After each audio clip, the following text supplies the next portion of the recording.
Voice of Islam Bangla রেডিওর পক্ষ থেকে আজকের এই আম, বিশেষ গভীর বিশ্লেষণে বা ডিপ ডাইভে সবাইকে স্বাগত জানাচ্ছি। হুম হুম অসংখ্য ধন্যবাদ। আজকের বিষয়বস্তুটা কিন্তু সত্যিই দারুণ। একদম।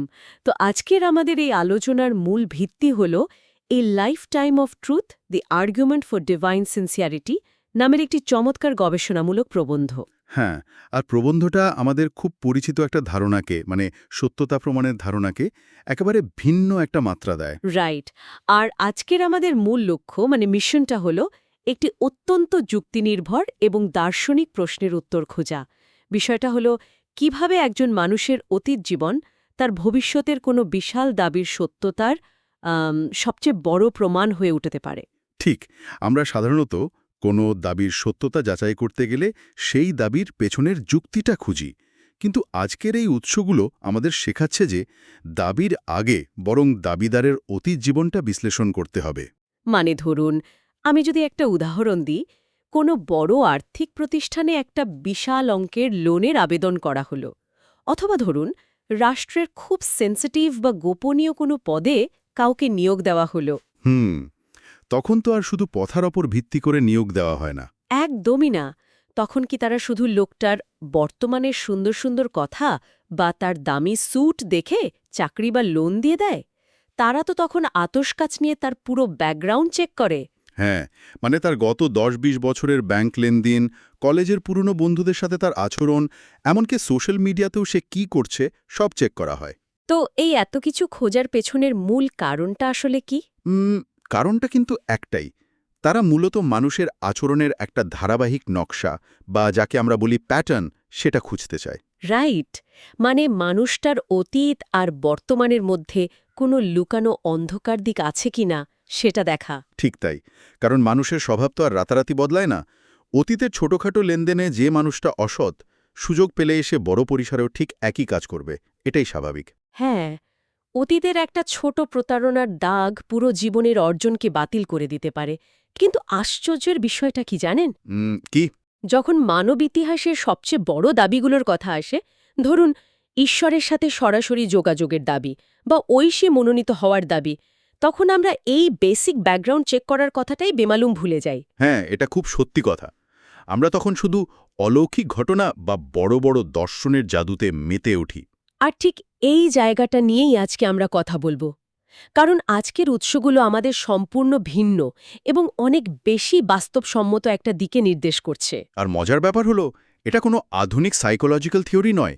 এর মূল ভিত্তি লুকিয়ে আছে পবিত্র কোরআনের অত্যন্ত যুক্তিনির্ভর একটা আয়াতে। কোরআন তো কখনোই মানুষকে অন্ধভাবে কিছু বিশ্বাস করতে বলে না। একদম না। কোরআন মানুষকে তার চারপাশের ইতিহাস আর মানুষকে গভীরভাবে পর্যবেক্ষণ করতে বলে। এই পুরো দর্শনের উৎপত্তি যে নির্দিষ্ট আয়াত থেকে, তা হল ফাকদ লাবিস্তু ফিকুম অময়ুরান মিন কবলিহি আফালা তাকিলুম। হুম, এর অর্থটা যদি আমি ঠিকঠাক মনে করতে পারি, তাহলে তা হলো আমি তো এর আগেও তোমাদের মাঝে জীবনের একটি দীর্ঘ সময় অতিবাহিত করেছি। তবুও কি তোমরা অনুধাবন করবে না? নিখুঁত বলেছেন। এই আয়াতটা সরাসরি মহানবী হজরত মোহাম্মদ সাল্লাল্লাহু আলহি ওয়াসাল্লামকে নির্দেশ করে বলা হয়েছিল। যখন তিনি নবুয়তের দাবি করলেন, তখন ঈশ্বর তাকে নির্দেশ দিলেন মক্কার মানুষদের তার নিজের অতীত জীবনটা স্মরণ করিয়ে দিতে। মানে তিনি কিন্তু হঠাৎ করে একদিন মরুভূমি থেকে এসে দাবি করেননি যে তিনি ঈশ্বরের নবী। হ্যাঁ, তিনি তো তার জীবনের টানা ৪০টা বছর, মানে সেই একই মানুষদের চোখের সামনে পার করেছেন। ৪০ বছর! এটা তো মুখের কথা নয়। ঠিক। একটা মানুষের পুরো যৌবন, তার ব্যবসা-বাণিজ্য, মানুষের সাথে দেনা পাওনা, বিয়ে, পারিবারিক দ্বন্দ্ব সবকিছুই তো এই ৪০ বছরের ভেতরে থাকে, তাই না? ঠিক, এই জায়গাটাই কোরআন মানুষকে ভাবতে বলছে। মক্কার সমাজ ব্যবস্থা তখন চরম বিশৃঙ্খল ছিল, কিন্তু সেই সমাজের ভেতরে থেকেই তিনি প্রতিটি লেনদেনে নিজের এমন একটা স্বচ্ছ চরিত্র তৈরি করেছিলেন যে সবাই তাকে এক ডাকে চিনত। হুম, নবুয়াত দাবির বহু আগে থেকেই তো তিনি পুরো আরব সমাজে আল আমিন মানে সবচেয়ে বিশ্বস্ত আর আসাদিক মানে সবচেয়ে সত্যবাদী হিসাবে পরিচিত ছিলেন। একদম। এমনকি যারা তাকে অপছন্দ করত, তারাও কিন্তু টাকা পয়সা আমানত রাখার জন্য তার কাছেই আসত। ও ওয়াও! এই যুক্তিটার ভেতরে মানব মনস্তত্ত্বের একটা বিশাল ব্যাপার লুকিয়ে আছে। ওকে, লেটস আনপ্যাক দিস। আমি এটাকে আমাদের দৈনন্দিন জীবনের একটা লাইফ টাইম ক্রেডিট স্কোরের সাথে তুলনা করতে চাই। দারুণ একটা রূপক। কিভাবে? মানে কেউ যদি ৪০ বছর ধরে ব্যাংকের সাথে লেনদেন করে এবং তার ক্রেডিট স্কোরে একটাও দাগ না থাকে, জীবনে কখনো ১ টাকাও খেলাপি করেনি, কোনো ফাঁকিবাজি করেনি। বুঝতে পারছি। এখন সাধারণ স্ট্যাটিস্টিক্স অনুযায়ী সেই একই ব্যক্তি হঠাৎ করে একদিন সকালে ঘুম থেকে উঠে কোনো বিশাল আন্তর্জাতিক ব্যাংক জালিয়াতি ছক কষবে, এমনটা হওয়ার সম্ভাবনা তো প্রায় শূন্য। খুব সুন্দর বলেছেন। আর শুধু তাই নয়, এই ক্রেডিট স্কোরটা এমন এক সমাজে তৈরি হয়েছিল যেখানে মিথ্যা বলাটা খুব সাধারণ একটা ব্যাপার ছিল। কোরআন ঠিক এই মনস্তাত্ত্বিক ধারাবাহিকতাকে প্রমাণের মাপকাঠি হিসেবে দাঁড় করিয়েছে। মানে যে মানুষটা জাগতিক ছোটখাটো স্বার্থে মিথ্যা বলেনি, সে স্বয়ং স্রষ্টার নামে এত বড় একটা মিথ্যা বানাবে? এটা তো অসম্ভব। ঠিক তাই। মিথ্যা তো মানুষ নিজের স্বার্থে বলে, আর ঈশ্বরের নামে মিথ্যা বলাটা হলো জগতের সবচেয়ে বড় দৃষ্টতা। ৪০ বছরের সততার একটা শক্ত ভিত হঠাৎ করে কোনো কারণ ছাড়া মিথ্যার ইমানতে পরিণত হতে পারে না। আর ঠিক এখানেই আজকের উৎসগুলো থেকে পাওয়া বিষয়টা সবচেয়ে বেশি চমকপ্রদ হয়ে ওঠে। কারণ এই সার্বজনীন সত্যতা যাচাইয়ের মাপকাঠিটি শুধু অতীতের জন্য সীমাবদ্ধ ছিল না। হ্যাঁ, পরবর্তী ইতিহাসেও এই একই নীতি কিভাবে প্রয়োগ করা হয়েছে তার একটা সুস্পষ্ট সমান্তরাল দৃষ্টান্ত আমরা দেখতে পাই। আর সেই দৃষ্টান্তটি হল প্রতিশ্রুত মুসি এবং ইমাম মাহাদি হজরত মির্জা গোলাম আহমদ আলাইহিসসালামের দাবি। ইতিহাস বিশ্লেষণ করলে দেখা যায় তিনি কিভাবে ঠিক একই কোরআনিক নীতি নিজের দাবির ক্ষেত্রে হুবহু প্রয়োগ করেছিলেন। তিনি কিন্তু মানুষকে শুধু আবেগ দিয়ে তার কথা বিশ্বাস করতে বলেননি। বরং তিনি তার চরম বিরোধীদের প্রকাশ্যে চ্যালেঞ্জ করেছিলেন, তাই না? উনার অতীত জীবনটা ঘেঁটে দেখার জন্য। একদম। তিনি সরাসরি জিজ্ঞাসা করেছিলেন তার অতীত জীবনে কি কেউ কোনো মিথ্যে, প্রতারণা, ছলনা বা জাগতিক উচ্চাকাঙ্ক্ষার একটা ছোট প্রমাণও দেখাতে পারবে। এই চ্যালেঞ্জটার ভয়াবহতা একবার চিন্তা করে দেখুন। নিজের অতীত ঘাটার জন্য শত্রুদের প্রকাশ্যে আমন্ত্রণ জানানো। এটা কিন্তু যে কেউ করতে পারে না। আমার কাছে এটা আধুনিক দিনের সফটওয়্যার ডেভেলপমেন্টের ওপেন সোর্স কোডের মতো মনে হচ্ছে। ওপেন সোর্স কোড মানে? বিষয়টা একটু বুঝিয়ে বলবেন? হ্যাঁ, মানে একজন সফটওয়্যার ডেভেলপার যখন কোনো প্রোগ্রাম বানায় এবং সেটা সবার জন্য উন্মুক্ত করে দেয়, আর দুনিয়ার সব হ্যাকারকে ইনভাইট করে তার কোডের ভুল বা বাগ ধরার জন্য, সেটা তখনই করতে পারে যখন সে জানে যে এর ভেতরে লুকানো কোনো ত্রুটি নেই। ও আচ্ছা, দারুণ একটা পয়েন্ট। একজন প্রতারক তো সবসময় নিজের অতীত লুকাতে চায়, সে চায় তার ব্যাকগ্রাউন্ড যেন অন্ধকারে থাকে, কিন্তু একজন সত্যবাদী মানুষ নিজেই সেটা করার আহ্বান জানান। আর এই ওপেন সোর্সের দুনিয়ায় তার কোডটা কিন্তু শুধু বন্ধুরা চেক করেনি, কট্টর সমালোচকরা আতশিক দিয়ে খুঁজেছে। ঐতিহাসিক সত্যতা হল হজরত মির্জা গোলাম আহমদ আহকের বিরোধীরা সেই উন্মুক্ত জীবনে কোনো ত্রুটি খুঁজে পায়নি। আসলেই। হ্যাঁ, তার দাবির দশকের পর দশক আগে থেকেই তিনি সমাজে তার অসাধারণ সততা, পবিত্রতা এবং ইসলামের পক্ষে কলম ধরার জন্য ব্যাপকভাবে পরিচিত ছিলেন।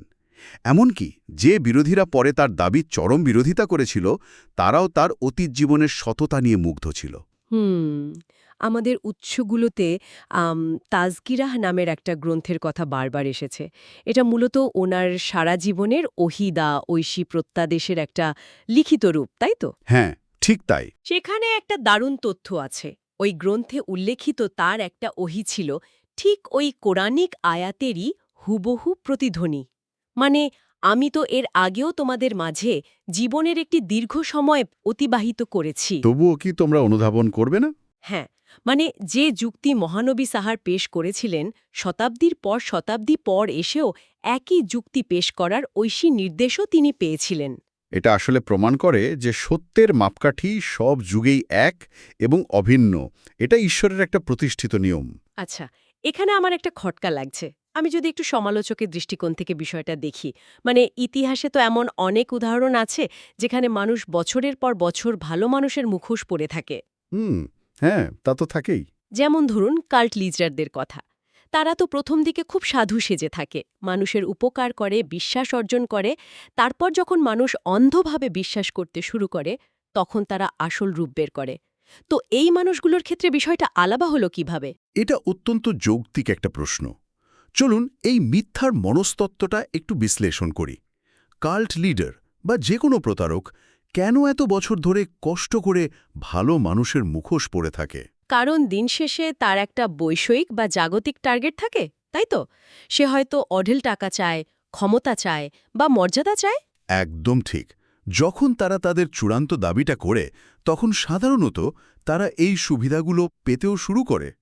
কিন্তু আমরা যদি হজরত মির্জা গোলাম আহমদ এর দাবির পরের জীবনটা বিশ্লেষণ করি তাহলে আমরা কি দেখতে পাই? আমাদের উৎসগুলো বলছে দাবির পরে তো ওনার জীবনের চিত্রটা সম্পূর্ণ উল্টে গিয়েছিল। তিনি তো কোনো রাজা বা জমিদার হয়ে যাননি, উল্টো চরম উপহাসের শিকার হয়েছিলেন। শুধু উপহাস নয়, তার বিরুদ্ধে অসংখ্য আইনি মামলা দায়ের করা হয়েছিল, যার মধ্যে হত্যা প্ররোচনার মতো মারাত্মক মিথ্যা মামলাও ছিল, যেমন ডক্টর মার্টিন ক্লার্কের মামলা। হ্যাঁ, আর তাকে কাফের ফতোয়াও তো দেওয়া হয়েছিল, তাই না? হ্যাঁ, সমাজের সব স্তরের মানুষ তাকে বয়কট করেছিল। অবস্থা এমন দাঁড়িয়েছিল যে সাধারণ মানুষ তার অনুসারীদের সাথে ব্যবসা বাণিজ্য করা, এমনকি সালাম বিনিময় করাও বন্ধ করে দিয়েছিল। আর ঠিক এখানেই কাল্ট লিডারের থিওরিটা তাসের ঘরের মতো ভেঙে পড়ে। কিভাবে? কারণ যখন একজন প্রতারক দেখে যে তার এত বছরের সাজানো মিথ্যার কারণে সে লাভবান হওয়ার বদলে চারপাশ থেকে শুধু আক্রমণ, মামলা আর সামাজিক বয়কটের শিকার হচ্ছে, তখন তো তার স্নায়ু বা নার্ভাস সিস্টেম ব্রেকডাউন করতে বাধ্য। একদম ঠিক কথা।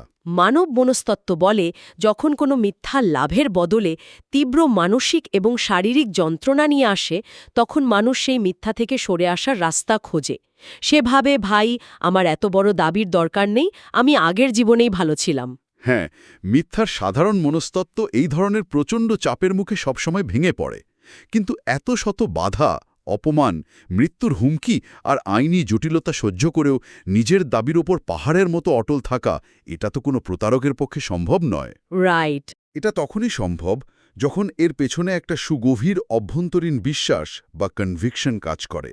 তিনি নিশ্চিতভাবে জানতেন যে তার এই নির্দেশ স্বয়ং স্রষ্টার কাছ থেকে এসেছে। এখানে ওনার লেখা তাজদিরাতুল শাহাদাতাইন নামের আরেকটি বইয়ের রেফারেন্স খুব প্রাসঙ্গিক। তিনি সেখানে স্পষ্ট করে লিখেছেন যে ঈশ্বর শুরু থেকেই তাকে সৎ এবং পবিত্র রেখেছেন।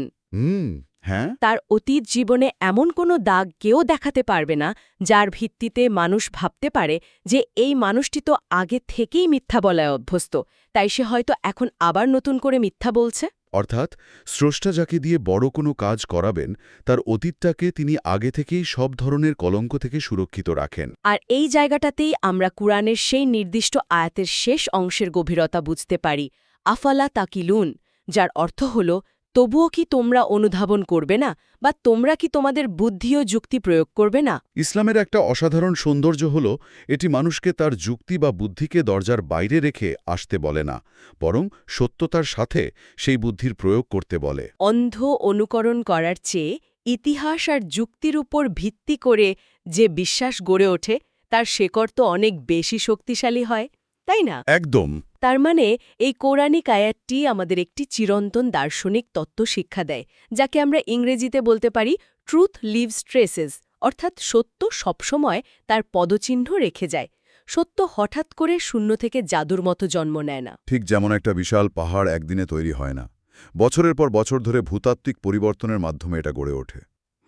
ঈশ্বর যখন কাউকে তার কোনো বিশেষ ঐশিক কাজের জন্য মনোনীত করেন, তখন তিনি অনেক আগে থেকেই সেই ব্যক্তির চরিত্রকে পৃথিবীর মানুষের সামনে একটা অকাট্য বিশ্বাসযোগ্যতা হিসেবে গড়ে তোলেন। মানে মিশন শুরু হওয়ার আগের জীবনটাই হয়ে যায় সেই মিশনের সবচেয়ে বড় প্রমাণ। হ্যাঁ, ঠিক তাই। এই পুরো আলোচনাটি আমাকে আমাদের বর্তমান সমাজ ব্যবস্থা নিয়ে গভীরভাবে ভাবতে বাধ্য করছে। আমরা কি আজ দৈনন্দিন জীবনে সত্যতা যাচাইয়ের এই মাপকাঠিটি আদৌ ব্যবহার করি? এটা একটা খুব ভালো প্রশ্ন। ধরা যাক, প্রতিদিন খবরের কাগজে বা সোশ্যাল মিডিয়ায় অসংখ্য নতুন নেতার আবির্ভাব ঘটছে, ইনফ্লুয়েন্সাররা বড় বড় কথা বলছে, তখন আমরা আসলে কি দেখি? আমরা বেশিরভাগ সময়ই তাদের বর্তমানের চটকদার প্রেজেন্টেশন আর আবেগী প্রতিশ্রুতির ফাঁদে পা দিই। আধুনিক যুগে আমরা মানুষের অতীত জীবনের সেই সুদীর্ঘ ক্যারেক্টার অডিট করা প্রায় ছেড়েই দিয়েছি। হ্যাঁ, আমরা তো এখন তাৎক্ষণিক চমক বা ইনস্ট্যান্ট ইমপ্রেশনের যুগে বাস করছি। আর ঠিক এখানেই কোরআনের এই দর্শন আমাদের জন্য একটা বিশাল সতর্কবার্তা। শুধু মুখের সুন্দর কথা কখনোই প্রকৃত সত্যতার প্রমাণ হতে পারে না। সত্যিকারের প্রমাণ হল একটি জীবনের পুরো ইতিহাস। সারা জীবনের পবিত্রতা আর বিশ্বস্ততা কখনো রাতারাতি উল্টে গিয়ে ঈশ্বরের বা মানবতার বিরুদ্ধে একটা বিশাল মিথ্যায় পরিণত হতে পারে না। যখন কোনো মানুষের সমগ্র জীবনটাই তার দাবির পক্ষে সাক্ষ্য দেয় তখন একজন চিন্তাশীল মানুষের হৃদয় নিজে থেকেই সেই সত্যকে চিনতে পারে। একদম। তো এই দীর্ঘ এবং গভীর বিশ্লেষণ শেষে একটা বড় প্রশ্ন কিন্তু থেকেই যায়, যা আমাদের প্রত্যেককে একটু ভাবা উচিত। কি সেই প্রশ্ন? যদি স্বয়ং ঈশ্বরের প্রেরিত পুরুষদের সত্যটা প্রমাণের জন্য তাদের অতীতের সমগ্র জীবনের এত কঠোর ধারাবাহিকতার প্রয়োজন হয়, তবে আধুনিক যুগে আমরা যখন প্রতিদিন অসংখ্য ব্রেকিং নিউজ বা রাতারাতি গজিয়ে ওঠা নেতাদের ওপর অন্ধবিশ্বাস স্থাপন করছি, তখন কি আমরা তাদের অতীত জীবনের সততার এই একই মাপকাঠি বিন্দুমাত্র প্রয়োগ করছি? এটা সত্যিই খুব ভাবার মতো একটা বিষয়। আমরা কি তাদের ক্ষেত্রে ট্রুথ লিভস ট্রেসেস বা সত্যের পদচিহ্নগুলো খুঁজছি, নাকি আমরা কেবল তাদের সাজানো ইমেজে আর মিথ্যা প্রতিশ্রুতিতে প্রতিনিয়ত বিভ্রান্ত হচ্ছি? এই মাপকাঠিটি নতুন করে ভাবার সময় হয়তো এখনই।